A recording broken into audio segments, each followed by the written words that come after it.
Thanks for sliding into the booth at the Millennial Diner podcast. Hey, it's Phil. I came to the diner a little early today, not to bask in the quiet of the diner before Jeff shows up, but to remind you of all the things. Follow us on social media to get the latest updates and shenanigans, and check out our merch available on TeePublic and the Dashery. Just search Millennial Diner Podcast, you'll find all the things executive producer Megan has created for you to consume. Well, not eat, like buy. Don't eat a shirt. Do check out all the t-shirts, sweatshirts, and stickers if you're feeling generous. Now I see Jeff entering the diner, so let's get this show started. Enjoy.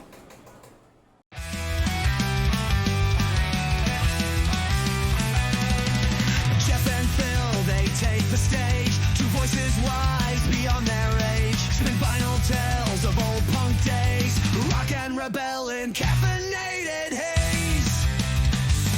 Millennial Diner. Welcome to the Millennial Diner podcast. It's me, Phil. I'm here with Jeff as usual. I think we got that backwards, friend. Phil? Oh, sorry. I'm Jeff. That's Phil. We're at the diner. We're This is here true. to get some greasy diner food, coffee in our gullets, and no one showed up as a guest, and that's okay It's okay. because we're fine. We're okay with just being us. It's okay to be just the two of us. I'm okay with that. Yeah, it's great. But here we are. We're gonna. This is one of those episodes where we're gonna pick a band, and we're gonna go to head-to-head competition as we rank the albums to find out, do we have the same tastes? Do I even know Phil? I don't. Do you? Be a We've stranger sitting we've across. been friends for a very long time. I figured by now you would know. You should know. Yeah. All right. Well, let's Does find out. anybody ever really know someone No, fully no. well? No, you never. No one really knows anybody ever. Is that's is Bret Easton Ellis? Is that what that rules of attraction? Yeah, I mean, there's shadows in our brains that no light ever penetrates. You know. That's very profound. I like that a lot.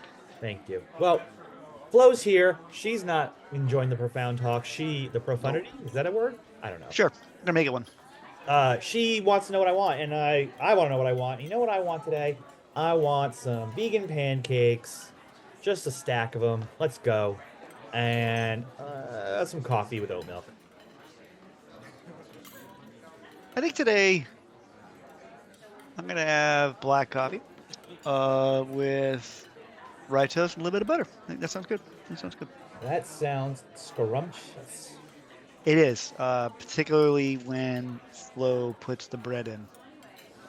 I can tell. There's always a difference. Puts the bread into what? The toaster. What else do you think it would be? Oh, I didn't know she toasted the bread. Well, no, on occasion she will, and I can tell because then the toast tastes with love. Yes, Flo toasts with love. She does. Flo almost flows with love. Speaking of love, to rank the albums of a band I love oh so dearly, called My Chemical Romance. Oh boy, this is like almost one of those ones I've been like hesitant to ever do, you know, because mostly I want My Chem 5 to come out, like officially come out. I'm waiting for it. I'm waiting for it. Phil, I'm gonna say it right here, right now, on this podcast, in Yes, this sir. diner that exists only in our brains Only in our brains. and our imaginations and our lands of dreams. If and when MCR drops MCR 5, I think Yeah. we'll do an episode on that album, like a review, our first reaction. Our first reaction episode. Oh, I like that idea. Yeah. Mm-hmm. All right, put that in your file cabinet. Got it. We're gonna Let's save bring a it for file later. cabinet to the diner. Because it's it's actually compact. It has wheels. It rolls in, rolls out. It's very useful. Convenient. It's convenient. You never know when you might need a filing cabinet. We should set some ground rules, I think, for this one. Okay. Do we talk about conventional weapons at all, or do we just So, note it? it's funny. We can. Not an official release, right? It's non-official release. Set out No, an album. It was because they dropped it in like little chunks, and it was. I think it technically. I think if you're gonna look at it, they're gonna call it like a compilation album or like a series of singles, or I don't even know how you want to put together.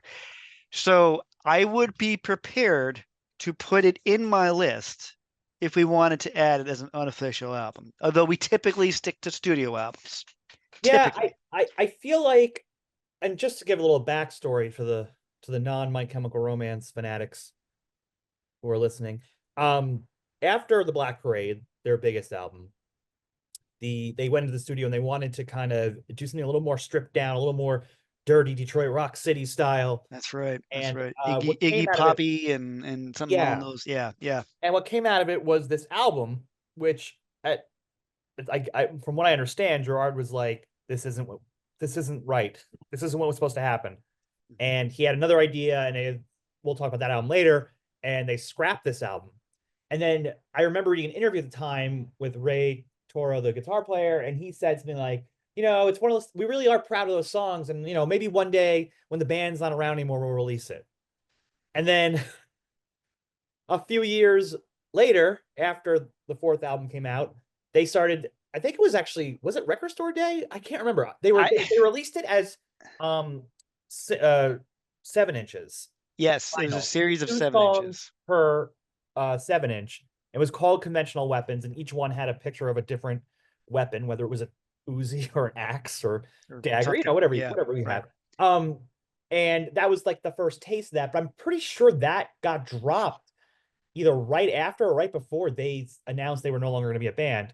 I mean, Hmm. they went on hiatus, we now know, but at the time it sounded Yes, like it was right. over. And that's why they released it. So that when that came out, I kind of felt like, oh, they're really done, huh? They're really ending. But we got it, and I don't know, Phil. I think we shouldn't count it. Should, Shouldn't. shouldn't. Okay, all right. It's great. It's fucking great. It's killer. Maybe at some point during this, I'll ask you where would you have placed it? Yeah, that's a good Because question. I'm prepared for that. I know where I would put it. Me Do you want it too. right now? Do you want it right now? Yeah, where would you put it?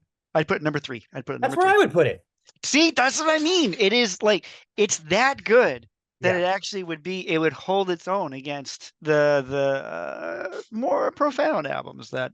Well, But I mean, let's be honest. My Chem doesn't do bad, like in any regard, right? I don't. It's just they're all well, profound albums with varying levels of profundity. That's a new word I'm going to make up.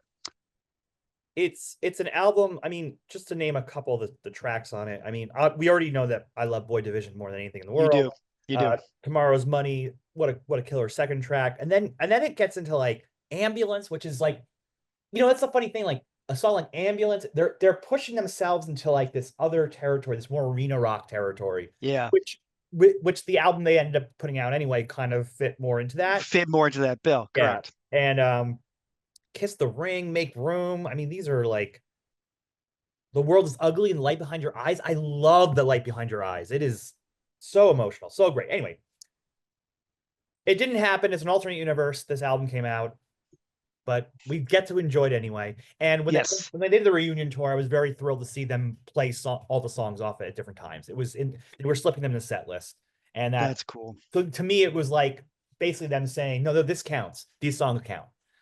This is part of the My Chem Part of the universe. the lore of Lore, my the Chem. lore, yeah. Yeah. All right, so we got 4 albums. Not a All lot right. because we are Not a lot here. ready for 5. But what do you have at number 4? I'm going to start with the arena rock. I'm going to go with Danger Days, the true lives of the fabulous Killjoys at number 4. Yeah, that's a good place for that. It's not where I placed it, but that's a good place for it. It's where I placed it. It's mostly because I remember I have to admit I wasn't prepared for this album. I looking back now, I will openly admit that I wasn't ready for it. I wasn't ready. It came out and I was like, what just happened to my Chem?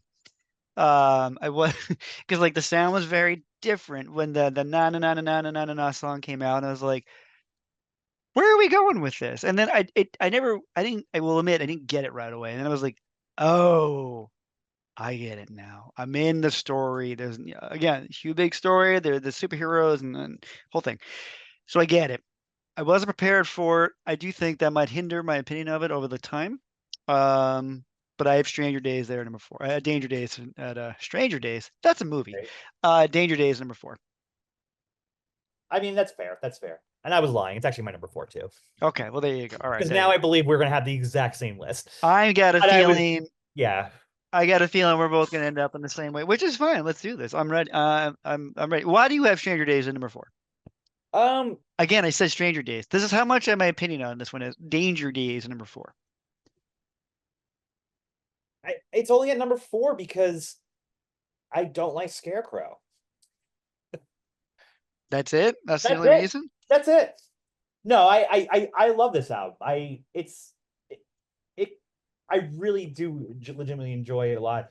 I feel like they're doing a lot of it's definitely their weirdest album, Yes. and I like that. But that's what I Yes. like. I like everything about it. The whole story, the videos that go with it, the comic book that's connected to it. I mean, like this post-apocalyptic desert world they're in with Draculoids going It, around and like it is a comic book. Was this his story that he wanted to do as a cartoon? I always okay, so I'm gonna give you some real lore here. This okay. Let's is go. deep lore that only I noticed because I was a My Chem super fan before the masses joined, and I was at a Comic Con. Yeah. I want to say in like 2008, and Gerard did a panel because he had done Umbrella Academy, and Okay. he was talking about a comic book he was writing called Danger Killjoys. Killjoys.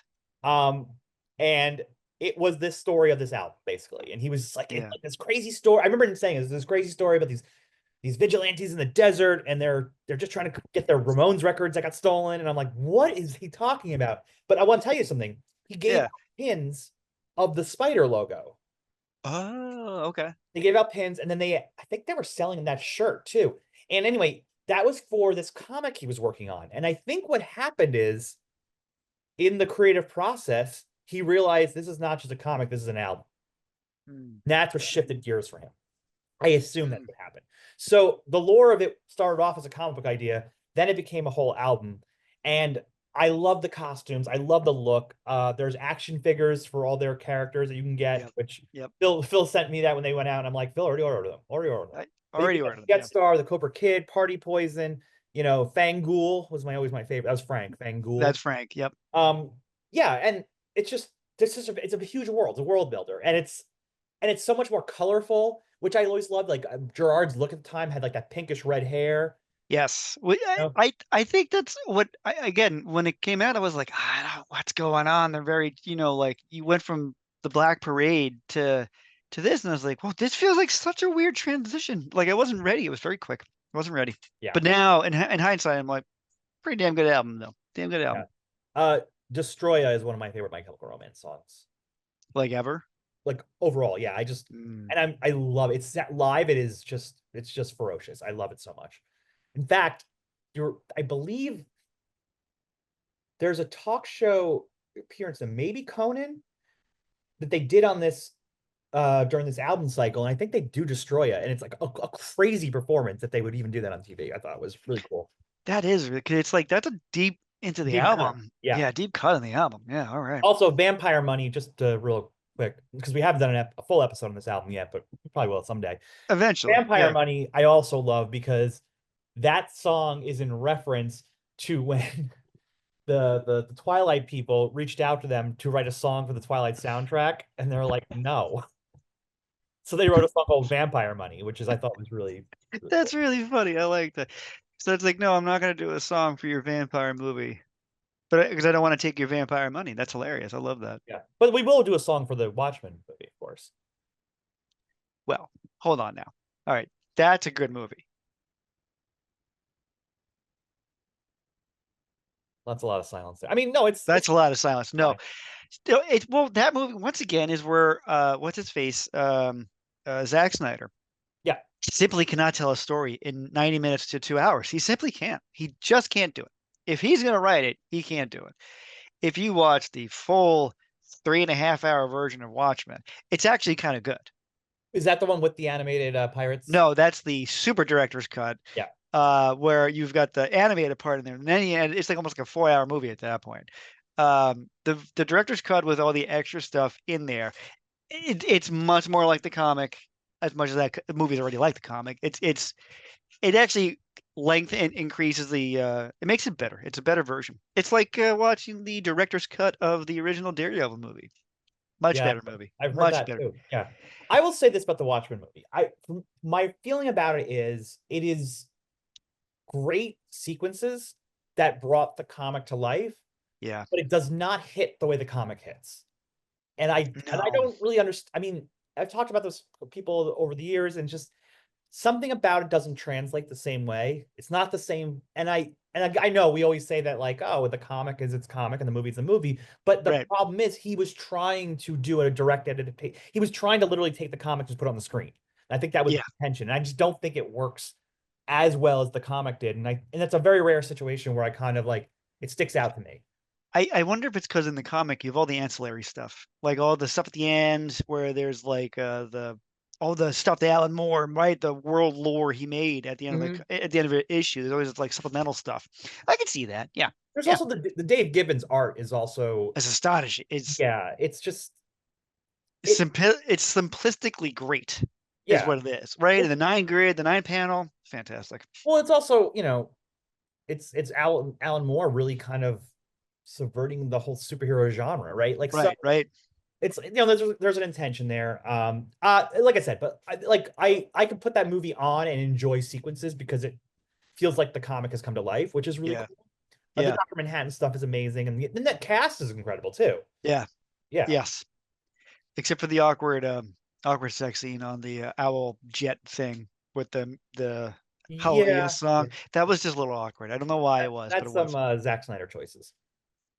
Yeah, that's Zack Dear Snyder for you. bros, if you have an issue with us talking about this in a negative way, which we're not, we're just saying it's not for us, send your angry letters to Phil in New Hampshire.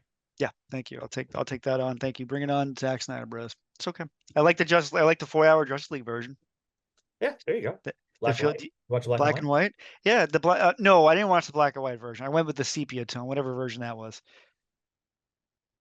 Zack Snyder was done dirty. He had a vision and he was cut Yes, he short. did. He did Like, have a vision. whether look, some people really like his movies. I I, I will say this: he had a vision and he was doing something, and he was doing something interesting, but he didn't get to finish it. Nope. It was very dark. I'll give you that. It was very dark. I don't. It was just such a. I'm gonna borderline maybe too dark. I don't know. I don't know. I think But I he was, kind of wish. I kind of wish the Zack Snyder. We're going completely into Zack Snyder land now. But I feel like that. I kind of wish he had the chance to finish it. I yeah. really do because I feel like in the end it would have paid off. Although I've read what possibly would have happened, I was like, I don't know how I feel about that on paper, but maybe on screen I would have liked it a little differently. Who knows? Well, that's a different life, and now we are entering the Gunverse. So Yeah, yes, that's an we'll we'll see how this goes. see how James Gunn tries to. I, It's really funny to me, and then this is so off topic, but we're talking about comic books. But I feel like on the My Chemical Romance ranking it episode, really fits. It fits. Yeah, it fits the world. So just go but with it's it. Yeah, yeah, it's like it really does now feel like how comics were, where like someone starts a run and then it gets cut short and they have to like finish it fast, or and they give it to a new creator and they take over. And it yeah. like that's where the movies have become now. It's like they're like comic runs, but They are. You are they 100% cost $400 million to make each comic. right, and they got to be nervous about that because the decline in viewership right now. I mean, although I do love James Gunn. I generally will trust things he has done, and so I'm looking forward to seeing what he does with it. Because Slither is an amazing movie. He wrote Dawn of the Dead, that Zack Snyder then made into a movie, and all of did he do Romeo and Juliet? Was that him? Yeah, he did that, but He you're did write that, also the right? Guardians of the Galaxy movies are some of the best Marvel movies. They are. I think it's because it was basically because you didn't know anything about them, so you had kind of carte blanche, to do it. But he's just so good at telling that story. Suicide Squad is a good ragtag story. He's The very good at the second finding one, the emotional truth of the characters and following it through. yes. Guardians of the Galaxy 3, the the that movie to me is good, but like the Rocket Raccoon storyline, Oh the my gosh, conclusion is so beautiful and so tragic and so wonderful.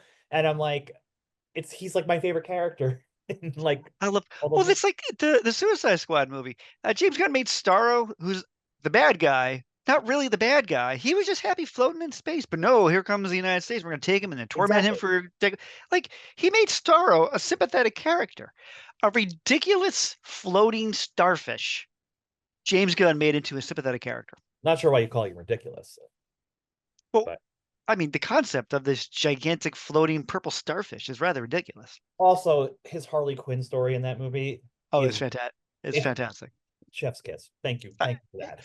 James Gunn knows how to tell a story, and I think that's the difference, right? He knows how to tell a story. He can get to the like you said, the emotional heart of a character. He can get there. Jeff, where'd you go? I have to go under the table, Phil. Hold on a second. Okay. I found a penny. Ooh. Oh no, it's not a penny. It's a happy face pin with some blood on it. Don't worry about Oh. Okay. Good. Phew. All right. Wait. Why did I say okay? Good. That's a bad thing. it. The comedian's dead. It's all a joke. Whew. I had to pull that one out of my butt. I couldn't remember what the what the line was. All right, Jeff. What I number are think we we, on? I think we're number three is where we're on. All right. What are we putting for number three? Number three is the first album, which is 100%. I brought you my bullets and you gave me your love. This is the I Love me your feel like love. the beginning, one of the earliest entries of the ridiculously long title for the name of a song or an album. But great. I brought you my bullets. You brought me your love. Great title. Yeah. Colloquially known as bullets. Bullets. Talking about It it. is bullets. Uh, I too. What's not the right word for that? What's going on in my brain? Colloquialism. Oh no, No, that's wrong. well, colloquialism would be like more like a regional thing, right? Yeah. Yeah, Okay. I guess Affectionately known as affectionately known. I like that. Thanks for the correction. mirror for you. But honey, this mirror is big enough for you and me, Phil. Oh my Um, gosh. this This album starts with romance, that classic guitar, little creepy little number, and it gets into that first ferocious it attack. is creepy. That opening, that is like the opening credits to a movie. It sets the tone for the whole album. And I've already told this story on this podcast. I'm not gonna go again, but this album like caused me to get in my car and open my CD changer in my trunk when I heard Vampires Will Never Hurt You. It's just this what a fucking debut. What an amazing album. The whole the the album never stops. I love that there are like all these references to like the monster. There's the vampires. There's a reference to the Night of the Living Dead. There's even the Skylines and Turnstiles about talking about the horrors that were happening in the World Trade Center. Yeah, This album is an amazing debut. yeah. Demolition Lovers, how it ends, Oh yeah, and then this is the best day ever. It's just this ferocious song that comes out late in the album, and yeah, it's an interest. The reason why it's three and sometimes four for me is just because it is the first album, so it's uneven and not in yeah. like uneven in the sense of like there's not good songs. It's just this is a band who kind of exploded onto a scene. They wrote a bunch of awesome songs. They got Jeff Rickley from Thursday to produce it, and Yeah. on Eyeball Records. And when I found it, it was like the record scratch moment. Like it changed everything. Like this was the band. I heard this. I'm like, this is the band I've been waiting for. This is it. I could tell. I could tell from their performances on this when this album was out. I was just, I, I could see this band being the band who is playing stadiums this summer. You know, 20 years later, what? No more than that. hmm Tw- this will 23 be years later. 23 years later. Here we 23 are. years later. Yeah, geez. Um, yeah, and you mentioned Skylines and Turnstiles. This is Yeah, the first song they wrote as a band, like after 9/11 when Gerard had his epiphany that he had to start a band and save the world. exactly. I'm glad he did. Yeah, Our Lady of Sorrows is just a ferocious song. It's so good. I just, as a debut album, you could hear. So I feel like a lot of the times bands they need like one, two, three albums to kind of really get going, like to get their sound down, right? And I feel like Mike M knew exactly who they were out of the gate, and because you can hear every album after this in the first album, you really can. Um, the fact that they got Jeff Rickley to be the producer is amazing. I love hearing the story that basically that they just kind of bothered Jeff to the point where like they kept bugging him like, "Hey, you should produce our album. You should produce our album." And finally, he was like, "Fine, I'll do it." after listening to them, and I'm glad he did. It just because I think in a weird way, I think Jeff really added a little adulthood, like in writing, because he always said, good friend James loves to tell the story about how Jeff Wrigley would explain to Gerard and say, like, remember, when you write, every word matters, right? Mhm. And I think it really is clear as day. The lyrical writing of Gerard is very strong and always has been. Always has been. And the rest of the band, yeah, you can hear it. It was I think it was originally a four piece and then became a fifth piece at some point.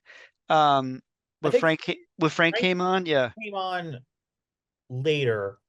I'm pretty sure Yeah. he was on this album though. I think he's on the Yes, I yeah. think he was. I'm looking it up. They have him as additional, right? He's not listed immediately, but Okay, so he came on while they were recording at that point. yeah. And I just the rest of the band, I love when Frank comes in, particularly with the next album. You really can. It's just a way to they hear how grown up they're going to be. But this is definitely definitely an introduction album. It's a great debut. Yeah, the I think again we probably talked about this before because we've covered two albums, My Chemical Romance, in our episodes where we cover whole albums, and we Yep, haven't mentioned them on our list yet, so I assume they're coming up. Unless there's a less MCR5 drops while we're recording this, which could happen. You never it could know. happen. But the Frank being like the hardcore post-hardcore guitar player and Hmm. Ray being like the metal influenced guitar player, and those the meshing of how those come together is what is like the secret sauce. Yes, 100%, 100%. Which you can say is really showcased on the album I have at number two. Are we gonna have a G note to start this one off with, or are you going to go with the Revenge? I'm gonna go with Three Cheers for Sweet Revenge. Holy macaroni! Three Cheers, Sweet Revenge, number two for me. Wow, wow, wow! So This there you go. I think we're going to differ because I believe shock, in the your shock of my life. shock of your life. Three Cheers. I got Three Cheers number. Again, this is a day and time that I did this, but I got Three Cheers today. I was feeling Three Cheers number two. I understand. I don't fault you. I totally understand. It's Although just now I'm second guessing my life as I say. I no, it's just so funny because there's a fierceness and intensity that to this album that I'm like, if I know Phil, he's fierce and intense. I really am, right? And so let's play with this debate. So that means if I did number two is Three Cheers, obviously then kids focus at home. There's only four albums to go from, so that means I got Black Parade as number one. Which is also legitimately a number one. It's probably a masterpiece of the It sequel. it is, and I think ultimately that's why. So I guess I'm more defending why I had Black Parade as number one and Three Cheers number two. Now, folks, I came in at Three Cheers. That was my introduction. I went Three Cheers and then worked my way backwards to Bullet. I remember when Jeff told me about this album, he was like, "You need to pick this up. It's ridiculous." I said, "All right, fine." And I must have missed. You must have told me about Bullets, and I was like, "Yeah, I'll get to it," and I never did. But then Three Cheers, I actually got around to listening to, and I was like, "This is ridiculous. Whatever this band is, this is my new favorite thing in the entire world." Three Cheers has the story. Mhm, It's got it has my favorite song ever by them, which is Thank You for the Denim. mhm. Um, the album never lets up. It is one of the finest sophomore albums you could ever ask for, right? It is far and away beyond better than Bullets. It's so much more profound. Technically, sound wise, musically, lyrically, so much better. But then there's Black Parade. And if I had to really take an honest look of what I think is the best, I think Black Parade is culturally meaningful.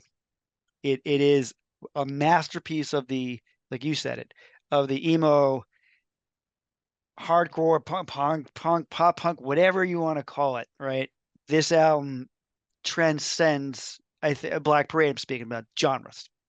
And it's just that meaningful of an album to everybody. The joke is you can always call an entire generation with one single note, right? Just that one little piano, the G note. It's that, and so I had to go with Black Parade as number one, which means then I had to put Three Cheers number two. No, it makes total sense. I mean, I agree with everything you said. I think you're right. The fact that they are now doing a stadium tour this summer of the Black Parade Lives. I mean, that's the reason why they're doing. I mean, that's the draw, right? You're right. 100%. But if I'm going to wake up and say I need to listen to something, my inclination is to put on Three Cheers first, and Three that is Cheers why it's first. number one. And that's it. It's just Yeah. that's my go-to first. But I agree with you 100%. I think Black Parade is the best album. Yes, But 100%. we're talking our list. This is what Jeff feels in his heart, and he wants Three Cheers for Sweet Revenge as number one, and Black Parade is number two. Again, I'm guessing my entire life right now. This is where I'm at. It's okay. If you want to It's do a okay. deep dive on these two albums, please check our back catalog. Yeah, we do. We've got a We covered great both these deep albums. dive. Cover both of those albums. We They're covered fantastic Black pieces. Parade with our friend Nadia, and we covered Three Cheers Sweet Revenge with our friend Jonathan. Delightful conversations, both of them. Amazing albums. Amazing albums. I can't wait for this tour. Cannot wait for this tour. It's gonna be At amazing. Fenway. Yes, sir. Phil doesn't know this, but I'm trying to make it happen that I can go to Fenway as well. Good luck. It's actually really funny. I am a fan of the Red Sox, and when everybody was having problems buying tickets for My Chemical Romance through Ticketmaster, I had a peachy keen time. Why? Because I went through the Red Sox organization. Super simple, and I was like, "This is a piece of cake." Yeah, that was it. It was pretty I've fun. never been to Fenway. You know, scheduling permitted. I actually have a ticket already. Do you really? Yeah. That's fantastic. Yes, this is a big news for Phil that there's a This is slight like chance fine. that I might get there. That but, is amazing. Cannot wait. Cannot wait. But yeah, but I also have tickets for both nights at Dodger Stadium. So Oh, fantastic. Yeah. Dodge Stadium's a fun place. I imagine the concerts there are gonna be really good. I mean, I saw the Hella Mega Tour there with Green Day, Fall Out Boy, Weezer. There you go. Cool. And yeah, so I've never been to Fenway though, so I feel like if I'm gonna go to Fenway, I should go for My Chemical Romance. And I think Idols is opening that show, which is That's correct. It's also be the Idols. That's Awesome. correct. well, Phil, we did it. We ranked Wait, 4 My Chemical Romance records, and I somehow feel- it's much longer than some of the episodes we did with even. well, this is what I mean. I feel like this was a very complicated sort of albums to go through because like you really had. I don't think you can go wrong with any of them, honestly. In any given day, this probably be a flipped thing.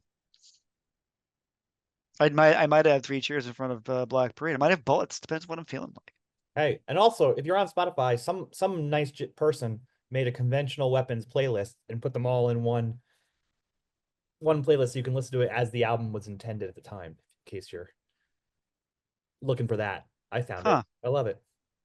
That was very kind of somebody. Yeah. Speaking of kindness, is there anyone you want to thank? I do. So I actually want to say thank you to Jacob, who does the music for us and all the a lot of the editing that we do, and then executive producer Megan.